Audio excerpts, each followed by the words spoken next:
Assalamualaikum warahmatullahi wabarakatuh. Jumpa kembali dalam program On Mic Kemenak Tuban. Kali ini kita kedatangan tamu yang sangat spesial. Beliau adalah Kepala Bages Bangpol Kabupaten Tuban, Bapak Didik Purwanto SPD MSI. Apa kabar Bapak? Alhamdulillah baik Mbak, baik Mbak. Di aktivitas puasa lancar ya? Masih. Masya Allah. Tidak pernah berhenti. Tidak pernah mokel. Dan yang luar biasa lagi, beliau ditemani oleh Mas Arief Budi Setiawan. Beliau adalah mantan napiter. Apa kabar Mas? Alhamdulillah. Puasanya sehat, bagaimana? Lancar ya? Tetap bugar ini ya? Ya. Baik Pak Didik, saya mau komentarnya Pak Didik mengenai hal ini bagaimana? Terima kasih. Ini kami dengan Mas Arief ini sudah lama saling berkomunikasi dalam rangka satu tugas mulia bagi kami di Kesbangpol, bagaimana masyarakat Tuban khususnya ini bisa terhindar dari persoalan-persoalan yang membelenggu. Akhir-akhir ini kan sering terjadi di daerah-daerah itu ada kegiatan-kegiatan yang radikalis dan sebagainya itu. Kebenaran Mas Arief kami butuhkan karena pengalaman beliau itu sangat menggugah kami. Bagaimana perubahan yang terjadi pada diri beliau sampai kembali pada NKRI. Itu luar biasa. Saya sampai angkat topi dengan beliau ini. Jadi Mas Arief ini semacam semacam bisa dengan mentor lah untuk di Tuban ini sebagai contoh bagi generasi muda, bahwasanya jangan sampai terjadi atau terbawa oleh sebuah gerakan-gerakan yang nantinya berseberangan dengan pemerintah. Ya. Kemudian saya mau bertanya ini kepada Mas Arief, lagi menarik ini ya, pengalaman sebagai napiter ini bagaimana Mas Arief? Jadi mungkin berarti bagaimana saya tertarik di gerakan ini kan? Ya secara singkatnya setelah sekian lama saya awal menjadi simpatisan. Simpatisan itu berarti dia belum melakukan diajak dalam kegiatan tapi masih simpati. Yang saya terima adalah narasi tentang bahwa umat Islam yang sedang tertindas, kemudian kerusakan yang ada di muka bumi, kerusakan yang ada di dunia termasuk jadi pertama dikasih itu ya Mas ya, bahwa umat Islam yang menderita, tertindas, tidak bisa dan sebagainya, pokoknya kesusahan yang dialami umat Islam itu dilakukan oleh musuh-musuh Islam. Nah, musuh-musuh ini kalau kita tidak pernah melakukan perlawanan, musuh ini akan semakin menjadi-jadi. Dia akan semakin kejam lah, kita semakin seperti kejahatannya itu, semakin ini. Jadi di situ saya kemakan. Wah iya, kita harus melawan. Kita awalnya begitu. Nah, tapi kemudian saya dari tahun 2000, jadi karir saya di teroris itu dari 2009 sampai 2014. Jadi beberapa kelompok yang saya bantu. 5 tahun ya? Iya, 5 tahun. Baik. Jadi saya juga sudah 5 tahun menebus dosa juga. Saya bebas 2017. Masya Allah, kembali free. Iya. Jadi kemudian setelah berbagai kelompok yang saya bantu, kemudian ya niat saya kan baik sebenarnya, membantu gitu. Ya, cuma yang dibantu salahnya itu ya. Yang dibantu itu salah. Jadi singkatnya setelah saya ditangkap karena saya mempertanggungjawabkan beberapa kesalahan saya. Ketika di penjara itulah saya kemudian merenung gitu kan. Selama 5 tahun itu ya karir saya secara garis besar ada satu kesamaan, yaitu saya itu kurir. Kurir informasi, kurir pendanaan, dan kurir senjata. Itu ya. Nanti kalau kita ulas panjang ya. Singkatnya itu aja. Siap. Jadi yang bikin tertangkap kurir senjata. Begitu ya, kurir senjata. Paling bahaya itu Pak ya. Iya, dari senjata kemudian terungkap pendanaan. Siap. Nah, setelah masuk di penjara itulah kemudian saya berpikir tentang karena saya ketika di penjara itu masuk itu kan saya meninggalkan keluarga, dan keluarga itu kan tidak tahu. Sudah berkeluarga? Sudah. Arief? Anak saya waktu itu yang gede, yang besar itu kelas 2 SD, yang satu mau masuk TK. Siap. Jadi dia mau naik kelas 2, anak saya yang kecil mau masuk TK. Jadi saya tidak bisa menyaksikan anak saya. Asli Tuban ya Mas ya? Jatirogo Tuban. Jatirogo, siap. Enak marningnya Pak ya. Iya. Pak Camat. Meskipun orang tua saya pendatang, tapi kita sudah tinggal di Jatirogo dari 89. Siap. Jadi adik-adik saya udah gitu. Nah, jadi ketika di penjara itu saya mungkin tidak secara langsung menimbulkan korban, tapi kemudian saya ngerasa keluarga saya itu adalah menjadi korban karena mereka tidak tahu apa-apa. Ketika saya di penjara, mau tidak mau mereka kemudian harus menanggung penderitaan. Nah itu kan, jadi itu yang membuka pikiran saya. Jadi dengan harga mahal itu, terus perjuangan itu bener apa enggak gitu kan? Saya berpikir di situ. Dampaknya jadi apa ini, gitu? Ini sudah masuk ke pertanyaan kedua, bagaimana bisa mentas ini menjadi iya sekalian. Berarti itu ini ya keluarga ya yang utama. Pemicu awalnya keluarga, kemudian saya berpikir tentang apa yang saya lakukan, yang saya perjuangkan. Itu kalau memang yang saya perjuangkan benar, dampaknya apa terhadap Islam? Yang terjadi adalah dampaknya bukan semakin baik tapi justru semakin jelek dengan fitnah terorisme itu ya dituduhkan pada umat Islam.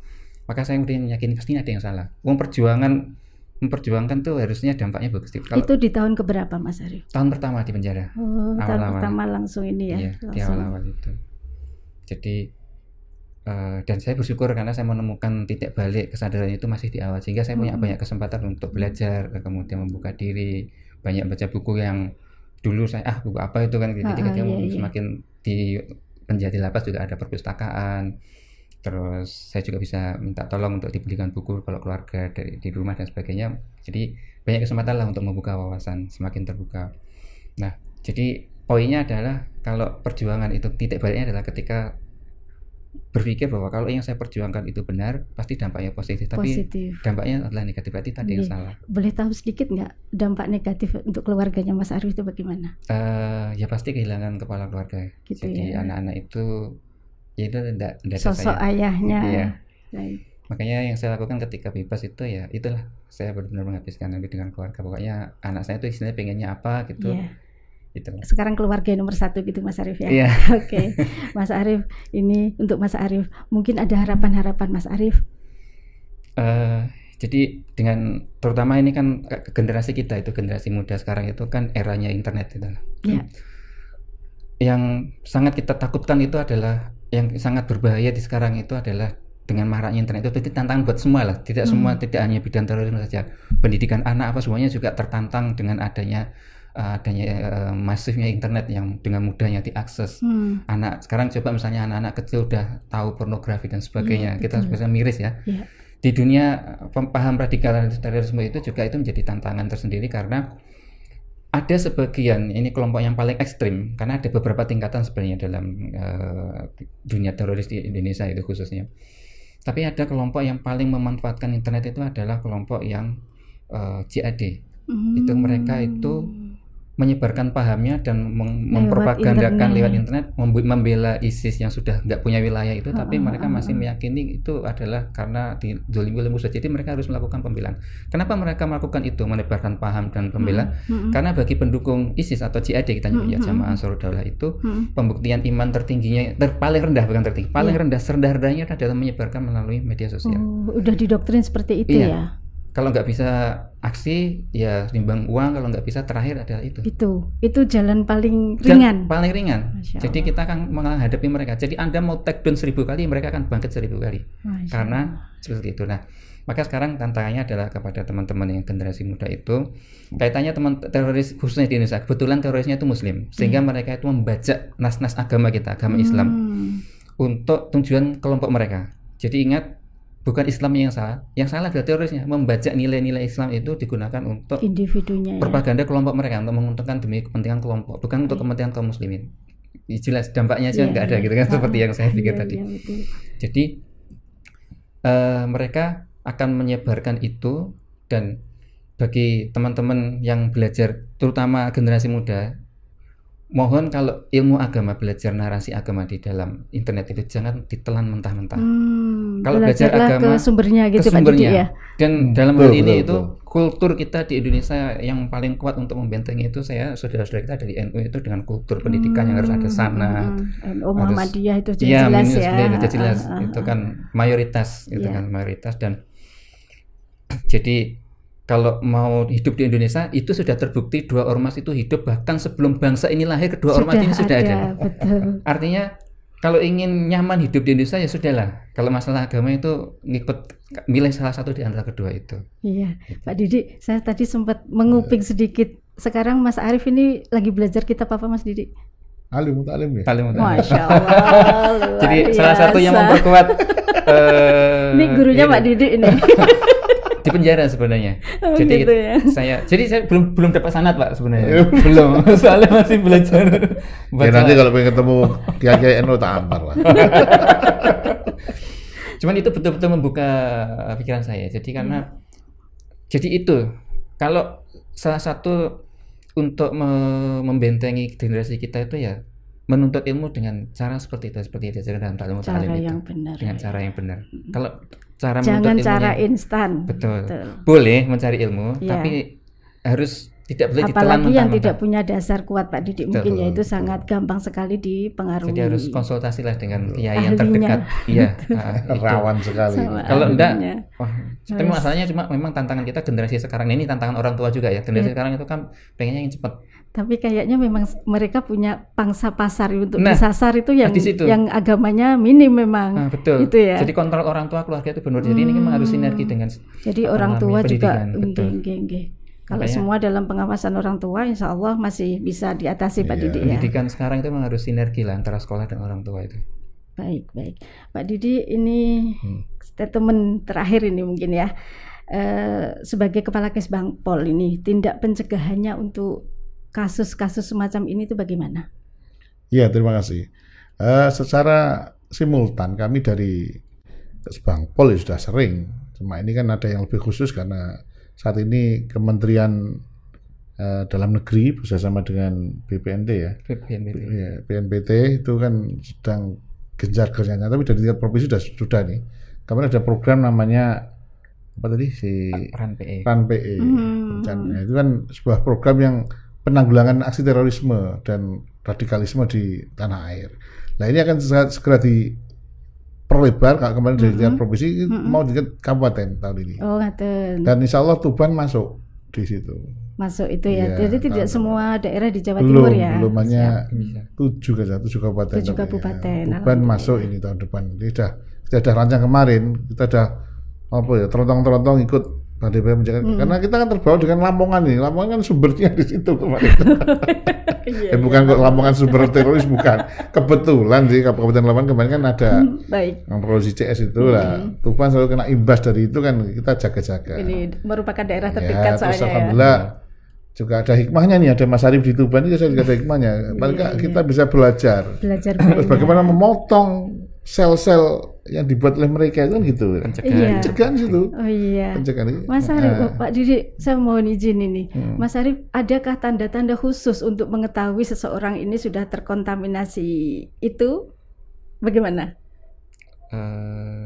Sebenarnya kalau paham ekstrem radikalnya ya ketika dia sudah konteks Indonesia ya, konteks Indonesia berarti ketika dia meyakini bahwa ideologi negara ini harus diganti, misalnya harus diganti.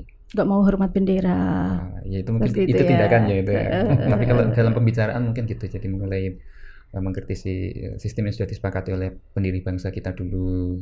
Kemudian mungkin lebih lanjutnya itu kalau dia sudah ya mungkin dengan tindakan tadi mungkin sudah kelihatan tidak mau hormat bendera dan sebagainya. Kalau yang bisa dilihat itu kan mungkin kalau di media sosial mungkin dari komentar apa itu, itu sudah mulai ada bibit meskipun dia belum tentu langsung jadi radikal. Padahal itu tadi yang terendah ya, yang teringan ya. Memang ya sulit sih Mbak, sulit. Itu kan bukan pekerjaan orang-orang biasa. Betul. Yang ngawasi bukan orang-orang biasa, orang terlatih semua. Jadi mereka bergerak yang ngawasi juga orang terlatih semua, orang-orang intel-intel yang sudah terlatih semua. Iya. Baik, kemudian ini Pak Didik, harapannya Pak Didik untuk Kabupaten Tuban ini bagaimana? Terima kasih. Sebagaimana tugas kami di Kesbangpol dan juga kepemimpinan Mas Lindra saat ini, Pak, Tuban ini diminta tetap rukun, adem, tentram. Sebagai visi misi beliau di setiap kegiatannya kan tetap mengutamakan kerukunan beragama. Itu salah satu tugas kami di Kesbang adalah menaikkan grade, walaupun kita sudah alhamdulillah di atas rata-rata kan, nilainya tinggi. Iya, kita sudah 88 di atas. Betul. Melampaui nasional. Itu kerukunan umat beragama di Tuban termasuk aksi terorisme itu ya sangat rendah di Tuban ini. Cuma kita tidak boleh terbuai itu, tetap kita menjaga semua komponen bangsa di Kabupaten Tuban ini. Makanya kami juga selalu ada kegiatan-kegiatan yang sifatnya bisa merajut kebersamaan. Baik. Itu aja. Itu ya. Terima kasih. Baik, demikian tadi obrolan singkat kami bersama Kepala Kesbangpol Kabupaten Tuban, Bapak Didi Purwanto dan Mas Arief. Terima kasih. Mudah-mudahan Bapak berdua sehat-sehat semua dalam lindungan Allah. Amin. Assalamualaikum warahmatullahi wabarakatuh. Waalaikumsalam. Waalaikumsalam warahmatullahi wabarakatuh.